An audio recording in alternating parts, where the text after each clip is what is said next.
Leaders of Tomorrow, the only show on Indian television where you, the MSME, get center stage. This is ET Now's special daily initiative to give MSMEs and entrepreneurs the opportunity to be front and center on every industry and area that matters to you. Tonight, we are talking with a big gun from the retail space. I'm in conversation with Hetal Kotak. He's the CEO of Future Lifestyle Fashions.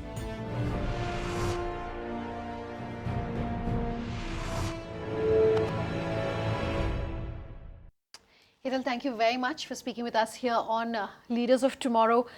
Let's start by talking about the retail industry. And the domestic retail industry has changed and changed massively. This, of course, the buying power of consumers, which has changed, but preferences are changing. And we also now have international players coming into the Indian market, dictating to some extent fashion tastes and fashion sensibilities. Talk to us about some of the biggest changes that we've really seen. I guess change starts from disposable income is one thing. Second is your retail environment, which is the modern retail coming in, the malls coming in, the ambience going up in aesthetics and accessibility, and the entire experience going up. And then there is always in India there's Bollywood. I can't negate Bollywood, and the impact of Bollywood in terms of at least exposure goes up, aspirations go up, and that makes the larger India far more impactful. So that's another thing which is keenly seen impacting businesses. And to add to it, there is of course the mobiles, the internet, and the exposure to many things happening across the globe. And I guess with that there's growing aspirations. And I think overall put together with the increase in disposable incomes, I think everything is within the reach of. But it's always good news for companies like yourself. Yeah, we are there to serve the customers and tap into the growing aspirations. Okay. So through our show, if you can talk to our viewers about what in your mind should be the 2 or 3 things that small businesses in the retail space should be doing to tap these opportunities, because they're clearly competing with players like yourself. So what should they be doing? I guess all businesses thrive on first understanding the customer. Step number 1, that who is your customer. You can't serve each and every person on planet Earth as your customer, so you have to make your choices, and the yes and no on that part is paramount. Second is, what is your USP? Is it a service? Is it a product? Is it a personal relationship that you build? So even if you go down mass market and you see example, let's say way back in your school, college days, at least if I recall, the panwala will know which exact pan you want, and you'll just nod your head and he'll give you a pan. I guess it's about building those relationships, because maybe a personal relationship is paramount in case of knowing your customer. Sure. Is part of that. Sure. Let's talk about what's happening in terms of e-commerce. This space particularly has been disrupted over the last 2-3 years, in that shorter time frame. How should a small retailer really tap that opportunity? What's been the biggest change, first and foremost? The dust has settled, the way I would say it. There were some disruptive impact at some point in time, which definitely came at the cost of bottom lines of the e-commerce players. However, the dust has settled. The way we look at it, it's more of a channel of access for us, in terms of we are able to access a wider audience, though our physical presence is also far wider and deeper already, and we are already in around 195 cities. Beyond that, it's also about finding something unique in terms of, other than just being accessibility. If every time the momentum or the business happens only because of a lucrative discount stroke deal, sure, then it's too transactional a nature of business, and maybe that's the pressure on that model. I guess that's it. And if I look at my suggestion to small time, the SMEs, I guess if it's accessibility what you are thriving for and it works for you, do it. Just for the sake of scale, don't do it, because if it's going to come at the cost of your margins, then you need to be careful. Okay, that's an interesting approach. I'll come back to what you're saying in terms of discounting as well as pricing as a strategy. But your recommendation is that it is not necessary for small businesses to have an online presence, because most of our experts who come on our show say that no matter how small you are, you have to have an online presence. But you're saying in the retail space it's not necessary? It is yes and a no to it. There's nothing which is necessary. Okay. To my understanding, it is necessary to serve your customer. Okay. So if you are serving a radius of 5 kilometers, maybe e-commerce is not required to. Sure. It's better to know your customer, bring in the home service. There are multiple exclusive brand stores which I have been running, where my store staff has been serving the customer on a personalized basis. If I give you an example, the staff at times knows that this customer is busy. He knows that the customer does not have time to come and check what's new. They just check the comfort of the customer and go with 20-30 options to the store of to the house of the customer. The customer gives them that space and personal space to interact. The customer is happy, the business happens. Okay, so then what about omni-channel then as a strategy? Is that something that you would look at? What is your own thoughts, your own strategy as far as omni-channel is concerned? And, you know, what should be the strategy of a small business owner? Omni-channel is very exciting to me. I think there is enough merit in making accessibility wider and larger. So, for example, if I look at the business, there's a finite space that a store can have. Now, if I have a 1,000 square feet of a store which is exclusively selling Lee Cooper, or 1,500 square feet of space which is selling Lee Cooper, I can store as many things in that environment. But if I want to widen the portfolio, maybe the smarter way is to have the wider portfolio, and some of the representative stuff is there in the store, but rest of it is digitally accessible. Sure. You can access the products in the store, you can access the products on the net. So, if the digital space is to drive comfort for the customer, I am definitely for it. So omni-channel basically is a need that's come about because a lot of people were given to understand in India still like the touch and feel of things. Yes. So for a small business which is in the offline space and therefore has that kind of advantage, what should they keep in mind about improving, maybe their customer approach, their feel, their touch? What should be some of the things that they work on if they want to look at expanding their brand? So, somewhere, let's say if I have a store as a small time entrepreneur, and I have a single store selling apparels or lifestyle goods in one of the cities in the country, I guess the key thing is to have your product differentiation very clearly available and use technology only to enable largely the business that you are doing. Sometime, as they say, the glitz and glamour can overpower the actual fact. And I guess at times it's important to focus on the core aspect of your business. If your core aspect gets enabled by using technology, now that technology is on the back end or the front end or in form of e-commerce, adapt everything that is right. Okay, you were talking about discounting and pricing as a strategy earlier. Let me come back to that. And my first question to you as part of that is, what is your own strategy? What is your own thought on discounts, which becomes a part of the business? So, there have been interesting things that we have been experimenting within our group. So, I believe one of the things that we have learned from that is price your products very sharply.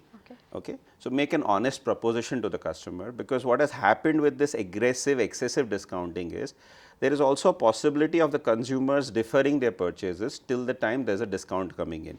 Now, that's actually not good for the customer, because when the trend is new, the customer is not buying. It's not good for the business, because my cash flow stops and everything possibly gets accumulated towards the end of the business. Sure. So, one of the sharpest or the best things we have learned and we have adapted already is that price your products very sharply. You don't need to do discounting if you are able to bring newer products faster and rotate them faster. Okay. And it is working wonders, honestly. Okay, but then what about those businesses which are being forced to give discounts, whether they can afford to or not, because all their peers are doing it, because everyone in the online space is doing it? Then what's the strategy there? Seriously, I guess that's too much of fluff around. I don't think it's actually that big a problem. It's about larger organizations like us taking a stand, and we are taking a stand. Okay. We are definitely taking a stand on finding an honest proposition straight for the customer, and we have seen win and success in that. So, if you have your model very clearly defined, so if you are into selling, you're wearing a nice necklace. So, if you are into wearing, selling necklaces, if you are able to bring nicer necklaces at a fast periodicity, sure. Yeah, then maybe your USP is bringing that. Now, 5% less or 10% less, honestly doesn't matter if your price is anyway right to try the new product. Okay. So, bring in newer products. To bring in newer products, and if there's acceptability to happen, pricing has to be sharp. Okay. Indian consumers are always price sensitive. Absolutely. I was just going to come to that. Okay. Yeah. So, if they're so price sensitive across all segments, how core does the pricing strategy in a market like India become then?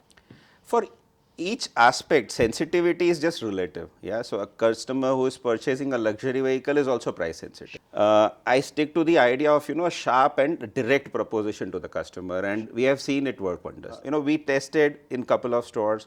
We did not even go for end of season sale. We did not make any advertisements. There was no window communication about end of season sale when the entire market is bombastic about it. Our businesses was not top line level, hardly 3-4% impact. On the bottom line, it was significantly plus point. So there's an assumption that everybody is thriving for discounts and whatever is the residual inventory they are keen to buy. Sure. Versus you bring in newer products, it's a refreshing idea to approach possibly. Hetal, we'll take a very quick break at this point. On the other side, I want to talk about GST and the impact it's having on industry. Do stay tuned. There's much more on the other side.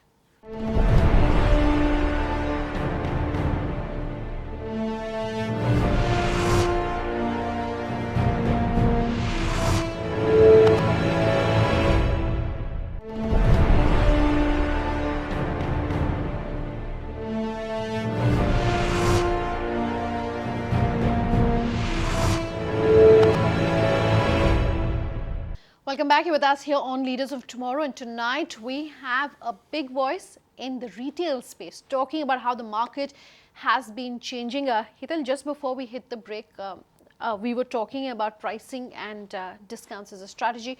I want to now talk about GST. GST, of course, has impacted every industry. What's been the impact? First and foremost, let's talk about how you yourself have prepared for GST, and then maybe you can talk to our viewers about the impact that it's had and going to have going forward on the market. So GST was a change, I think, which was necessary. Having standardization and set taxation rules and simplifying that, I guess it's a step in that direction.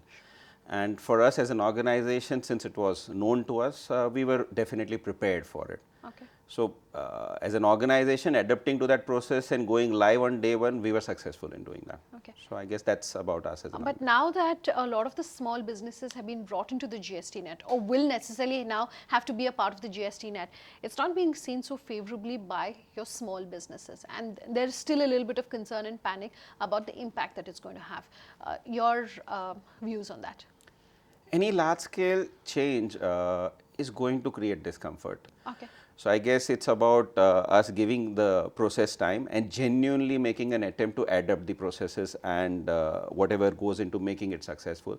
I am sure it will only make it successful and simpler. Okay. Will it necessarily lead to an increase in prices, and is that something you're going to then pass on to your consumers? Increase in prices to some extent. Let's say if you look at apparels, what has been decided, the slab was, that product which is greater than 1,000 rupees, the earlier tax slab was around 5%. Now the taxation slab is 12%.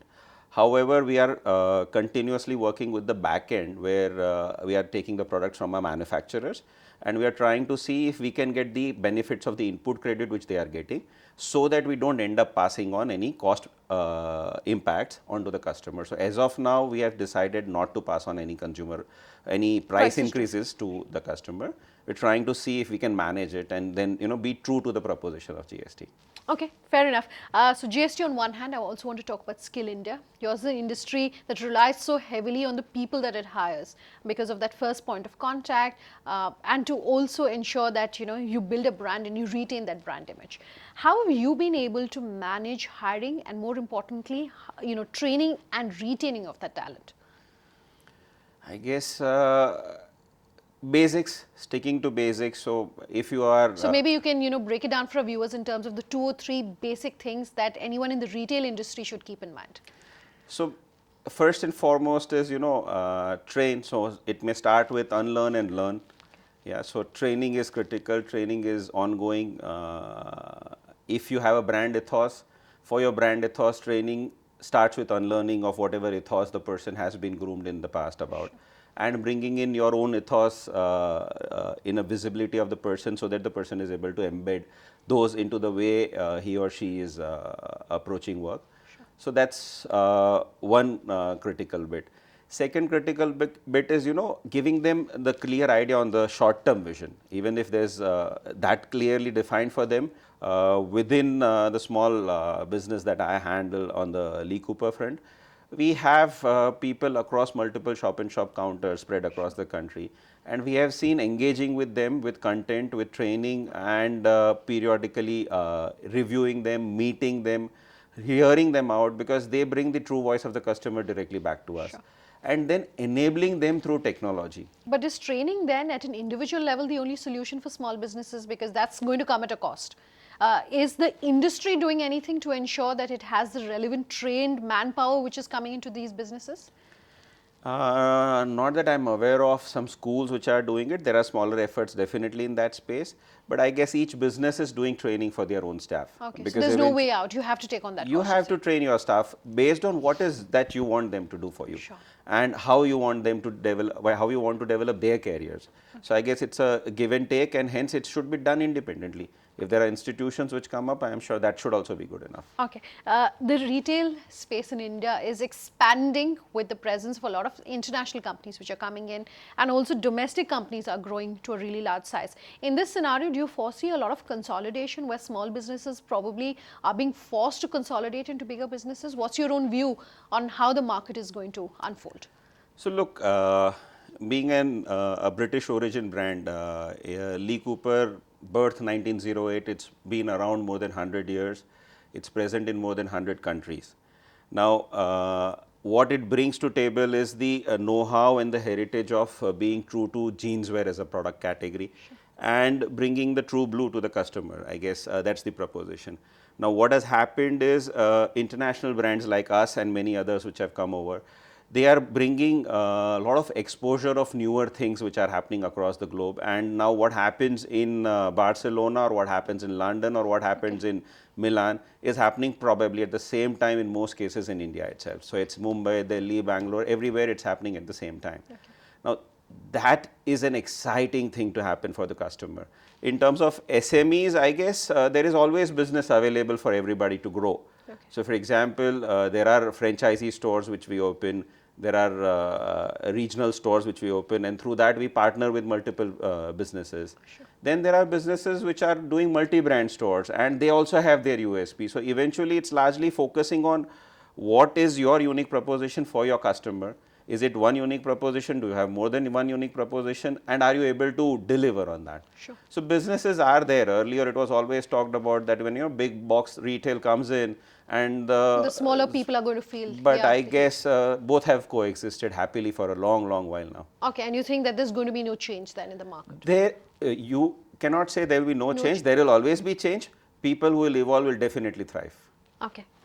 So that said, on one end is consolidation. You were speaking about franchises, but how can a small business work with a larger peer? How does a small business in the domestic retail space work with a company like yourself? So Lee Cooper sales through exclusive brand stores. That's a new journey we are starting up. As of now, we are going to pilot a concept of that in Andhra Pradesh as a state, Andhra Pradesh Telangana territory. So there will be businesses who may want to adapt our licensee or our franchisee store, not licensee, but the franchisee store for the regional space. That's an area to partner. Second is multi-brand stores, anyway stock brands. Sure. So it depends on what kind of brand cluster they are in. Typically, your multi-brand stores, if they are operating in youth segment, they will want jeanswear brands. They will want some sportswear brands, and that's what they will have. They will not possibly carry formal and casual. Sure. So I guess if you are in that space, there is an opportunity to partner. Sure. Okay. Because aspirations are not limited to only metro towns. That's one thing we have learned happily. As we're closing this interview then, Hetal, what's the future looking like in the immediate, say, 1 year? What are things looking like for you? Any plans you can share with our viewers? Future for us as a brand looking very, very exciting. We have had good growth. So what is the brand's proposition? Lee Cooper is an on-trend brand. And as an on-trend brand, what we bring to customers is the latest in trends. We have seen that the more we have been working harder on that area, the faster we are able to get success from the front of consumption by the consumers and acceptability by the customers, and to an extent I can say consumer delight. We have tried bringing in the best of European consultant in partnerships with us, and we have learned some of the things which are authentic and true way of washing a denim, and brought that to our customers, and we have seen amazing reception to that. So bringing newer products, newer silhouettes, newer washes, especially in the space of denims and jeans, we have seen huge acceptance on that. And products are no longer limited to jeans as a full pair of denims, but then you have multiple usage of denim as a fabric, right from a dress to a skirt to a shorts to a dungaree to a, all different kinds of silhouette, a nice top which is So ruffled. now even kurta is available in denim. Yeah, people are doing that. So I guess that's an opportunity that, and blue is fantastic. I love the blues. I'm all dressed up in blues. And I love the color blue. And somewhere I have seen fascination of blue in our country is very, very high. And I guess that's where we see an opportunity to grow and prosper, I guess, and serve our customers, bring exciting products for them. Hetal, thank you very much for being with us here on Leaders of Tomorrow. That wraps up this episode. If you have any feedback for us or you have anything that you want to tell us, do remember you can always write in. Our email ID is leadersoftomorrowtimesgroup.com.